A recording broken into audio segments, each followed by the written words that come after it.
Shalom, Shalom, Marcelo. Gusto estar contigo en este programa. un gusto estar contigo, para mí también. Estamos hoy con el profesor de teología, Ángel Schönberger, con el que estamos haciendo ahora un Zoom en la grabación del programa. Después esto se emitirá el domingo a la mañana. El profesor Ángel Schönberger es metodista, tengo entendido, o De la sea, iglesia. es de la iglesia, de una iglesia reformada, y reside en San Miguel de Tucumán, Así es. en Argentina. Y tiene una larga trayectoria de muchos años de trabajar en el diálogo y por el diálogo interconfesional, especialmente con judíos o en el diálogo entre judíos y cristianos, de diferentes maneras. En la Fundación Shalom. Bueno, en realidad yo te estoy presentando, Ángel, nos tuteamos, ¿sí? Sin ningún problema.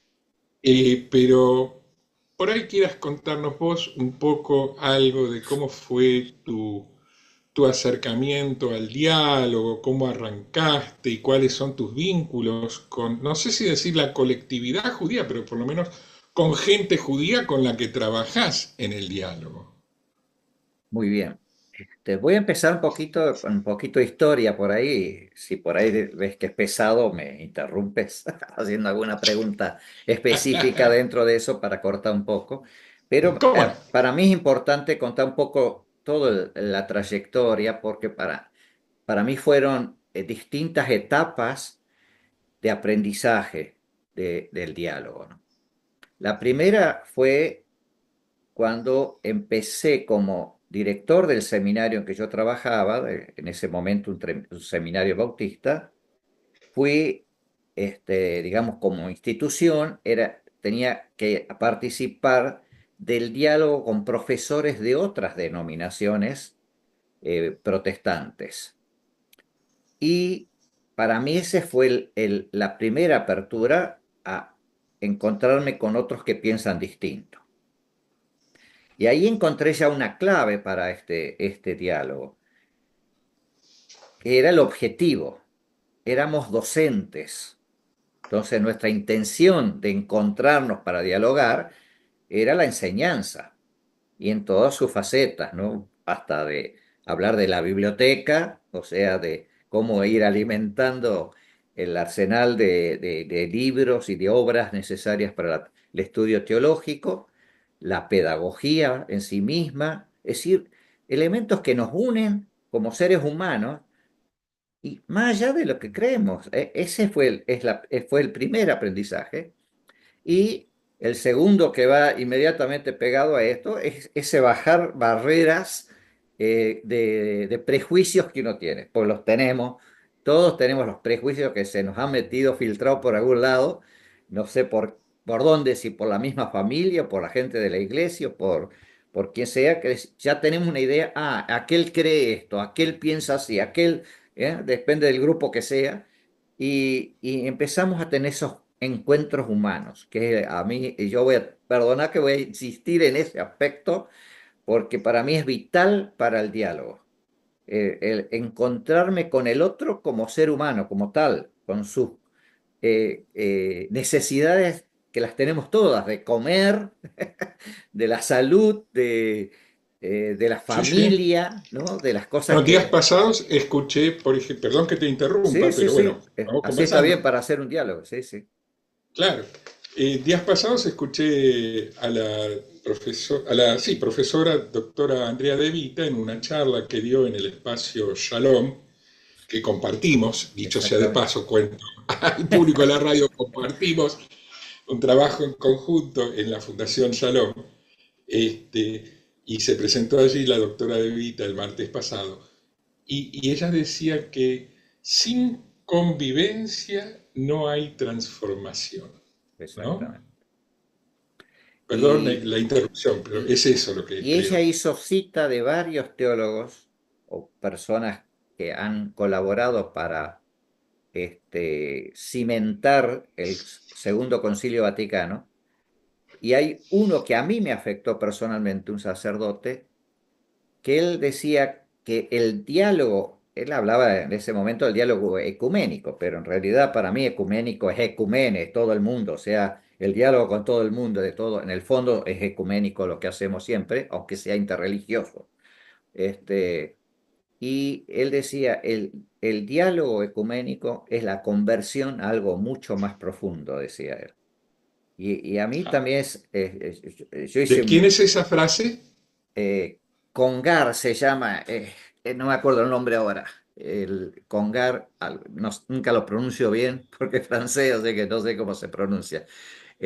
Yo hice un escrito, el único escrito que he hecho en mi vida, me falta plantar un árbol, sobre el ecumenismo. Y he puesto esa frase de él en la portada porque me impactó mucho. Es una conversión a algo mucho más profundo, ¿no? Este, y lo creo profundamente. Bueno, esa fue mi primera etapa, ¿no? La de encontrarme con otros, que es lo que nosotros llamamos ecumenismo para adentro. Ese diálogo para adentro de nuestras propias comunidades, en este caso protestantes o evangélicas, ¿no? Que algunos dicen es lo más difícil, porque somos más prejuiciosos a veces con el primo que con o con el hermano que con Yo te puedo hablar desde la colectividad judía. puede pasar lo mismo.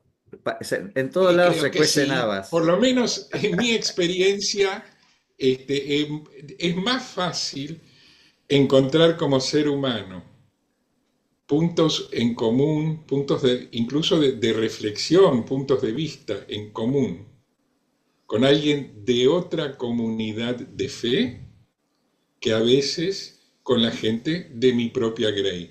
Justamente porque en el diálogo interconfesional, como dijo Congar, se produce una transformación muy profunda, una conversión a algo más profundo, que no es cambiar de colectividad de fe o cambiar de religión, sino que es entender la profundidad y la profundidad del compromiso que significa ocuparse de una fe, una comunidad de fe, estudiar las Sagradas Escrituras, involucrarse Sí, sí. desde un espacio abierto al diálogo. Paul Tillich me hace acordar lo que estás diciendo. Paul Tillich tiene un librito que no lo tengo, yo lo tuve a mano allá por los años 70 cuando estaba en el seminario, que podía ir a la biblioteca. Un librito sobre conferencias de él, así tipo sermones, y habla sobre el perdón, pero él el perdón lo entiende como aceptación, es decir, como aceptación del otro, ¿no? Y hace toda una reflexión sobre eso, que a mí siempre lo tengo en mente, a eso no se me olvidó más, porque yo creo que en este encuentro con el otro, esa aceptación al otro con tal como es ahí es donde empieza este vínculo, digamos, diríamos, ¿sí, no? Bueno, la segunda etapa, la segundo elemento en aquella etapa de donde empecé, yo hice primero el bachillerato en los años 72, 75 y luego vuelvo en el año 87, después de esta etapa que conté recién de estar reuniéndome con los profesores, hice la licenciatura, cursé la licenciatura y me pidieron para la licenciatura que estudiara un libro sobre historia de Israel de un arqueólogo británico. Y ahí donde me cayó primera ficha la importancia que tiene comprender el judaísmo para poder ser un buen cristiano. Me impactó muchísimo Y ahí, en esa etapa de curso, ese año de curso, justamente otra materia que dimos, esa me la pidieron así como requisito para ir a la licenciatura. Me impactó muchísimo poder estudiar esa historia de Israel, en profundidad, así por lo menos de la visión que la daba este hombre, John Bright. Este, Hay otros autores, pero tenía una forma bastante accesible para leerlo. Ahí dimos un curso sobre el uso del Antiguo Testamento en el Nuevo Testamento, en donde yo siempre cito que él dice, los autores que hablan sobre este tema, que es un tema relativamente nuevo, que empezó por allá por los años 80 y algo, perdón, 70 y algo, a darse como curso el uso del Antiguo Testamento y el Nuevo, donde habla de la cantidad de citas, alusiones al Antiguo Testamento Perdón, que ¿vos hay en estás el Nuevo. hablando del año 1970 o del año 70? No, 1970. No soy Mirta Legrand. Y, y me impactó. Y claro, ¿por qué me impactó? No por el dato en sí, sino por no haberme dado cuenta de eso. No tenía tanta conciencia. Si primero no tenía conciencia de la importancia del estudio del Antiguo Testamento para entender el Nuevo, y segundo, no tenía conciencia que el Nuevo Testamento, por ser escritos judíos, varios escritos de distintos autores judíos, obviamente la Sagrada Escritura de ellos era la Tanaj. No había forma de esquivarle al bulto, pero no, uno no está con esa conciencia como cristiano. A pesar de haber estudiado en un seminario y todo, no está la conciencia clara de la permeabilidad, por llamarlo de alguna manera, del Nuevo Testamento del judaísmo y que posteriormente, evidentemente, se fue apartando por varios motivos, de esa concepción judía como se la tenía en el siglo I, ¿no? Pero a mí me impactó muchísimo eso. Y de ahí ya paso recién a Tucumán. Este, Vengo a Tucumán porque me casé con una tucumana y al convivir acá en Tucumán empezamos los encuentros, sí, ecuménicos, primero con pastores evangélicos y luego con católicos, tanto ortodoxos, católicos romanos, en ese momento ecuménico todavía, hasta el año 2000.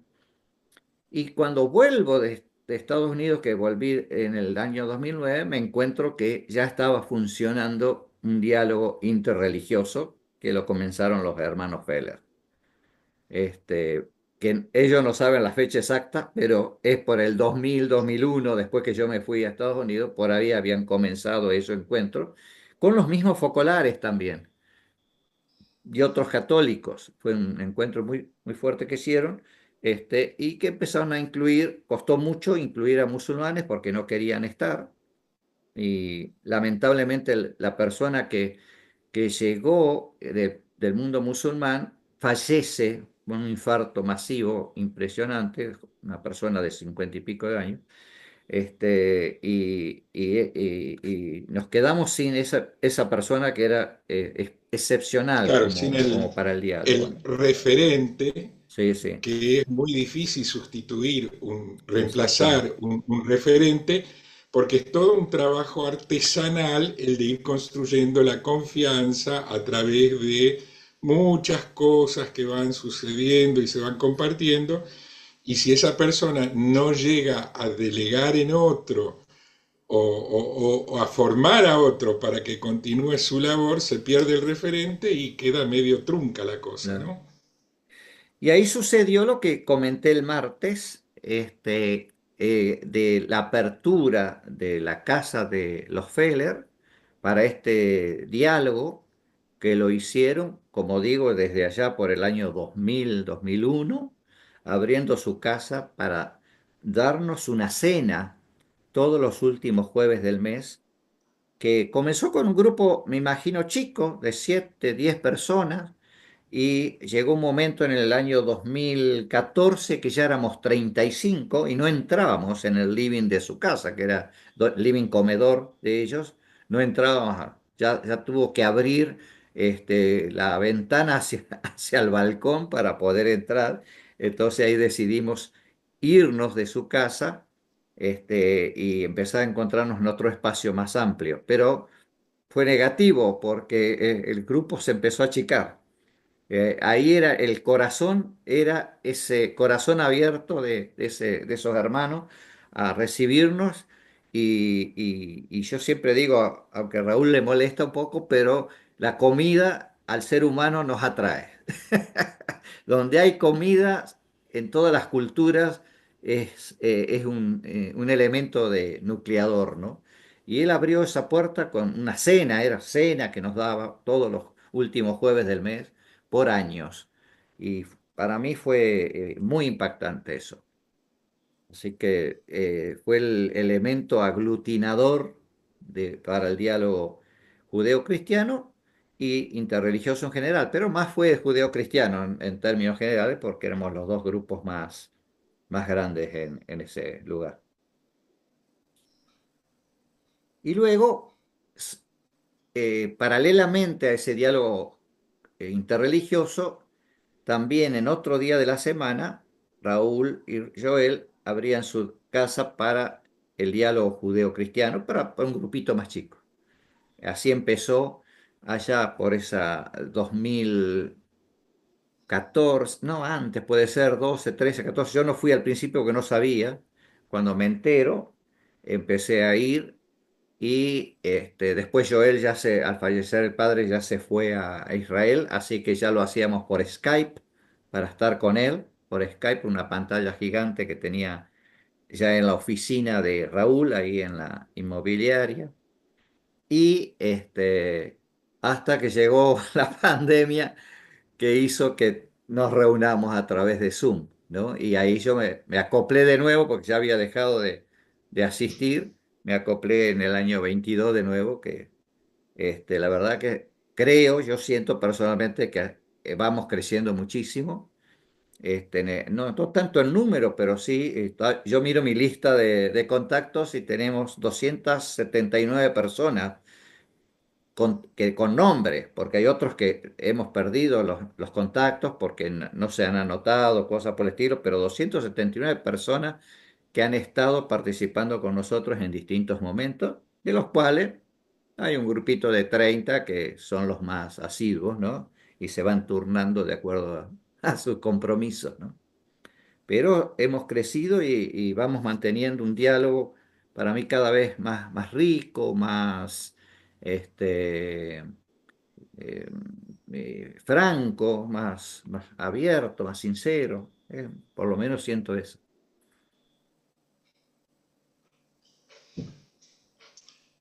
Y son décadas que le has dedicado entonces en tu vida Sí, a sí, sí, crecer en décadas. esto.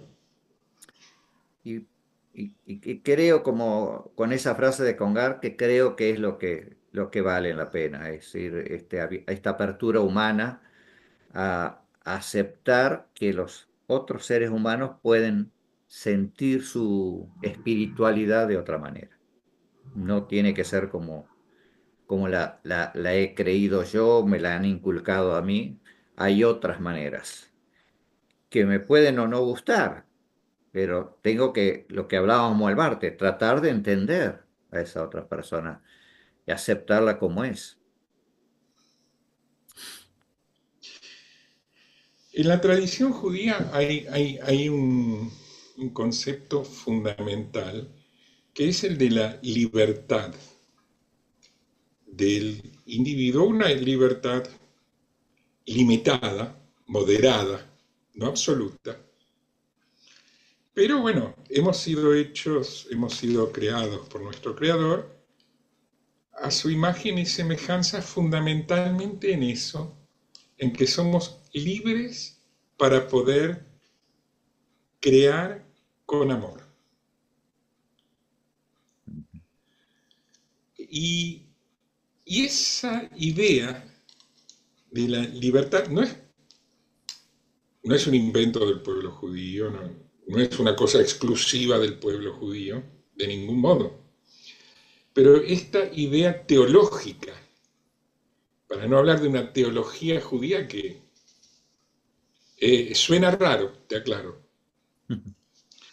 porque si teología quiere decir el saber acerca de lo divino, uno como judío tiene que decir, y sé entre nada y no sé. Entonces, hablando con propiedad, una teología propia judía no creo que haya. Pero así todo hay saberes, ideas que se transmiten, ¿no? Y esta de que todos los seres humanos, judíos o no judíos, hemos sido creados en esto a su semejanza, a la semejanza del Creador.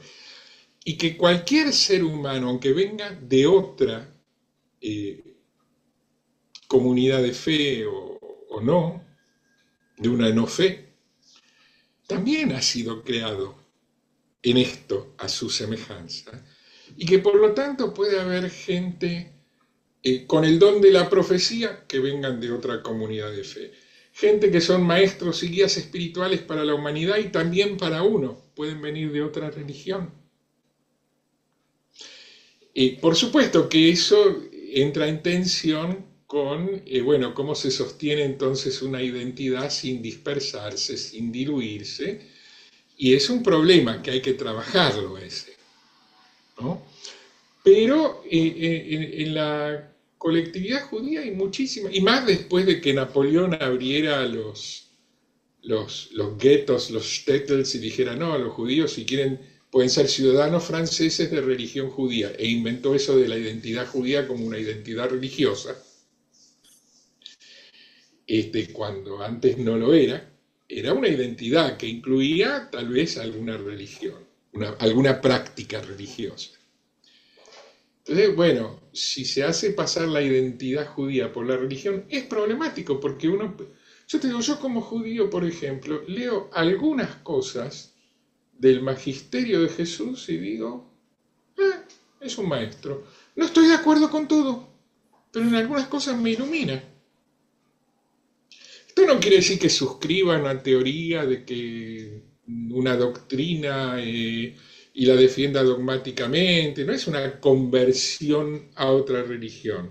Es entender que en otras religiones hay gente o escrituras o valores que a uno le pueden servir para su vida, para crecer uno, siendo quien es, sin que eso entre en conflicto con la identidad de uno, a menos que uno se crea que su identidad es esa religión y todo lo que tenga que ver con esa religión y nada más, ahí, cerradito, ¿no? Ahora, fíjate Así que que, lo que dijiste recién respecto a lo teológico, entre comillas, del judaísmo, yo lo percibo así de la Biblia. No hay teología en el sentido que nosotros llamamos hoy. Hay creencias, hay conceptos, hay principios, qué sé yo, cosas por el estilo, pero no un dogma. No, no, no, no, al contrario, lo que entre comillas llamaríamos algún dogma por ahí, el infierno, el cielo, los ángeles, qué sé yo, es todo un proceso de creencias que se dieron más hacia el cercano al segundo templo que al primero, ¿no? sí, totalmente, las Sagradas Escrituras terminaron de recibir su forma definitiva en esa época, ¿Eh? sí, sí, sí. Creo que te corté, ibas a concluir No, algo. y mira, si no, y en apoyo de lo que vos estás diciendo, porque, por ejemplo, si yo digo un pensador helenista, ¿no? Porque está claro que el helenismo es una manera de vincularse con la cultura helénica, griega. La persona, el helenismo es lo que tiene que ver con el idioma, con las creencias, con la cultura griega.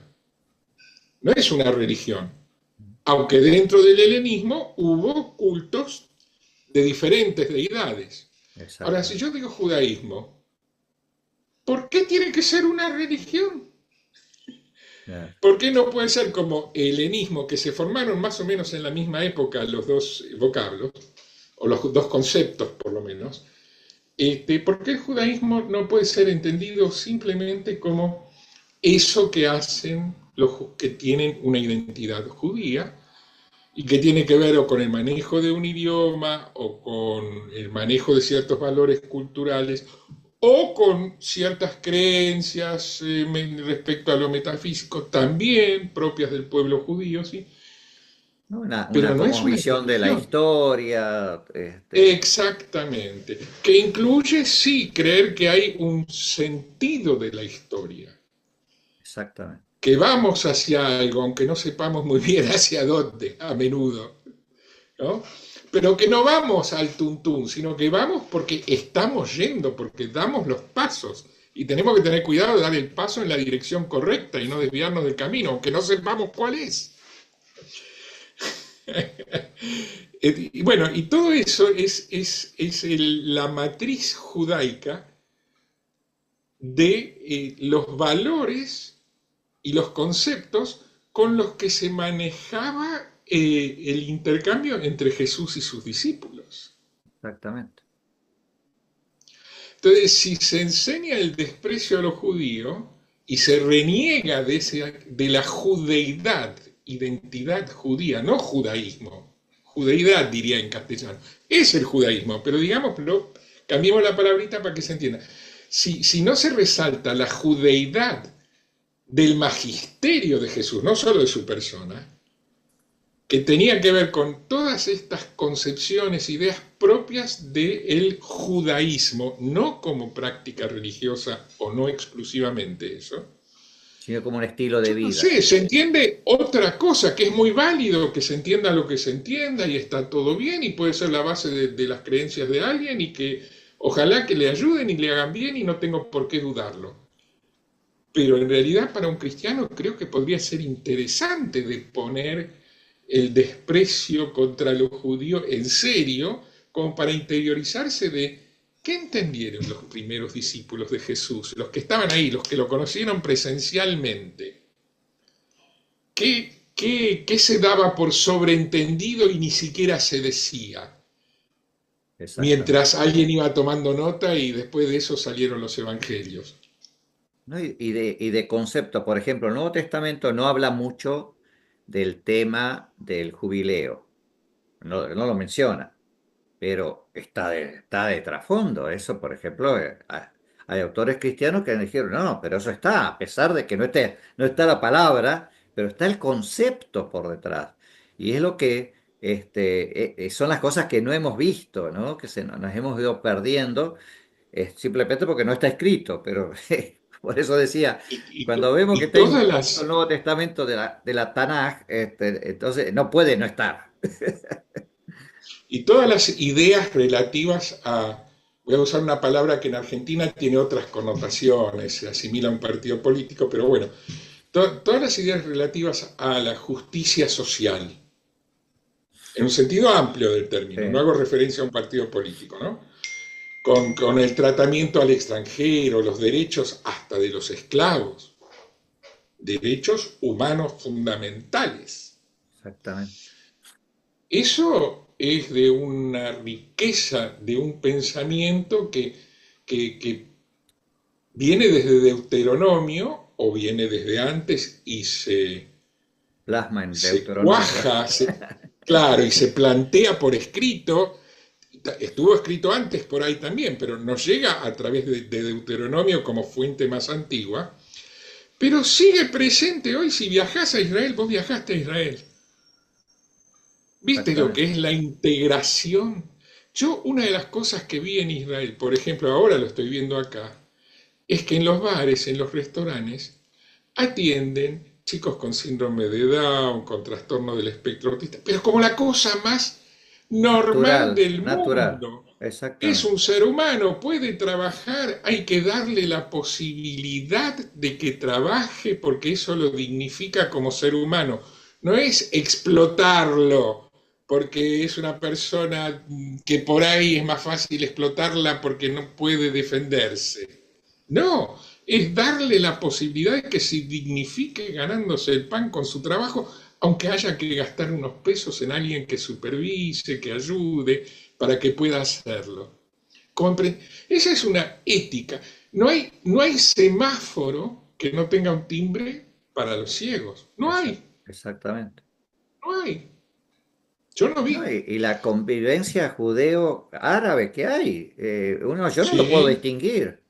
Yo no puedo y no. distinguir, si no tiene la kipá, no sé qué es judío o qué es, o si es árabe. No se distingue porque trabajan juntos, conviven juntos. Y qué terrible que siendo Israel así como es, yo entiendo que hay en este momento una guerra y que hay propaganda de guerra y que en las guerras siempre hay gente que hace barbaridades, sean judíos, sean musulmanes. Hay una guerra y bueno, en una situación de guerra pasan cosas terribles. Pero qué terrible que es que el mundo cristiano, empapado y atravesado todavía por el antijudaísmo visceral, de la enseñanza del desprecio, que lo tiene agarrado todavía, Sí, lamentablemente. no pueda ver que eso que acabo de mínimamente describirte y que vos viste es Israel, ¿no? Y que lo Exactamente. vean como, ¡oh! El demonio en la tierra, haciéndose eco de un discurso político con una intencionalidad política, etcétera. La de aniquilar genocidamente a Israel, en el fondo es eso. Exactamente. Pero se ve como genocidio una guerra. Ta. Y no se Y entonces ve se las distorsiona. intenciones estas de genocidio real que hay detrás en contra de Israel y que tiene siglos en sí. Así es. Y que es incluso en buena medida herencia del antijudaísmo cristiano por la vía del nazismo, Sí, sí. que incidió en la formación de la hermandad musulmana, de Hachamin al-Husseini. Bueno, nos metemos ahí en un tema que no es el nuestro No es es el en el nuestro. diálogo interconfesional entre judíos y cristianos. De golpe un cristiano puede sanarse de esa enseñanza del desprecio que en algún momento yo creo que el Imperio Romano le metió al cristianismo. Mi conjetura es que, ¿no?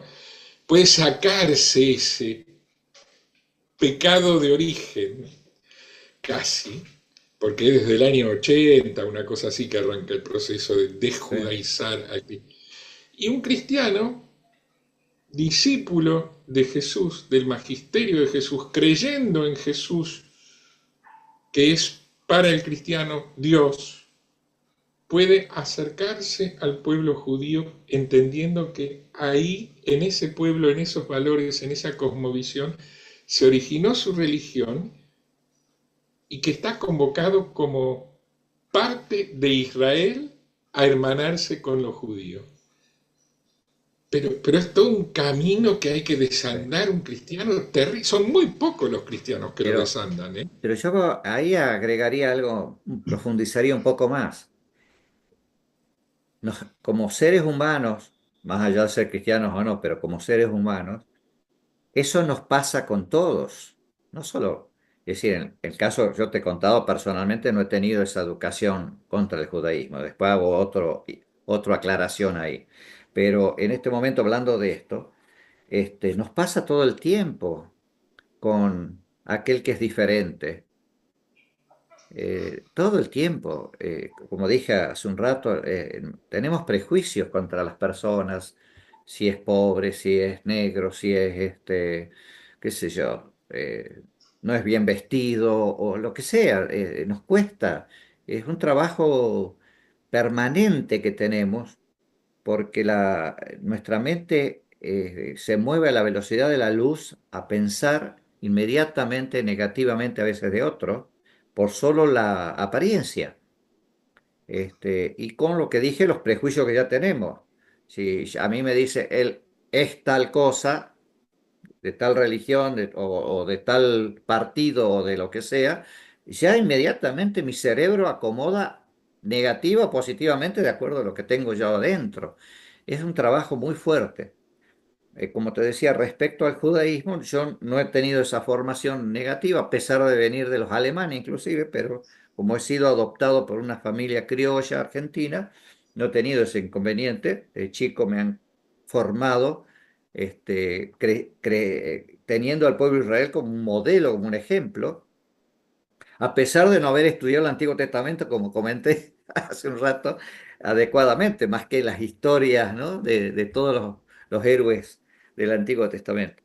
Pero lo que sí he percibido a través del diálogo, especialmente contigo, estos últimos años, es que a pesar de que yo no tenga eso, sí tengo una educación, que yo le llamo una hermenéutica, ¿no? Una manera de leer la realidad bíblica, la lectura, la misma escritura, leerla desde un ángulo que yo tuve ese proceso también desde ese seminario que hice cuando hice la licenciatura. Un proceso en tratar de empezar a leer las escrituras desde otra perspectiva, todo el tiempo con este autor que te mencioné el otro día, John Yoder, eh, de ese artículo que te pareció interesante, que no te lo mandé al final completo, me olvidé, y con él me hizo un ejercicio que yo te lo he comentado otras veces, que él dice, aquí puede decir esto, en la Biblia, ¿no? Esto, pero muy probablemente no quiera decir esto. ¿En qué sentido? Puede haber varias posibilidades, como hemos hablado muchas veces, que las escrituras te dan la posibilidad de ir leyéndolo de distintos ángulos, en distintas circunstancias y te afectan de distintas maneras, pero hay algo, alguna cosa específica que no pudo haber querido decir en ese contexto histórico, porque era imposible. No se hablaba de esos temas, no se lo encaraba de esa manera y esa cosa. Entonces, hay temas que no pueden, no se los puede interpretar, textos que no se los puede interpretar ya de una manera así, sin tener en cuenta eso, ¿no? Sin tener en cuenta el contexto. Así que ese autor me hizo pensar mucho eso y reestudiar permanentemente los textos, ¿no? Eh, Ángel, vos sabés que este programa Tiene una hora. dura una horita en total, ¿no? Y a mí me parece que la mejor manera de explicar qué es el diálogo interconfesional, uno puede dar información, podemos hablar de 65 aniversario o 60 aniversario de Nostra Aetate, y es muy importante hablar de eso porque es la información fáctica necesaria. Pero un diálogo, en el fondo, es una conversación donde dos personas se escuchan mutua y recíprocamente, más que enuncian. Exactamente. Y a mí me parece que esta conversación, así medio de amigotes que hemos tenido, perdón, es una ilustración muy buena de lo que es el diálogo interconfesional. Así es. Y en ese sentido, doy gracias a nuestro creador de poder tenerla y me encantaría que a alguien le sirva de inspiración de quienes nos vean o escuchen. ¿Te parece Y bien? yo doy gracias de haberte conocido porque me has ayudado mucho más todavía a profundizar este diálogo. Un abrazo, Ángel. Un abrazo y hasta la próxima. Hasta la próxima. Shalom, shalom.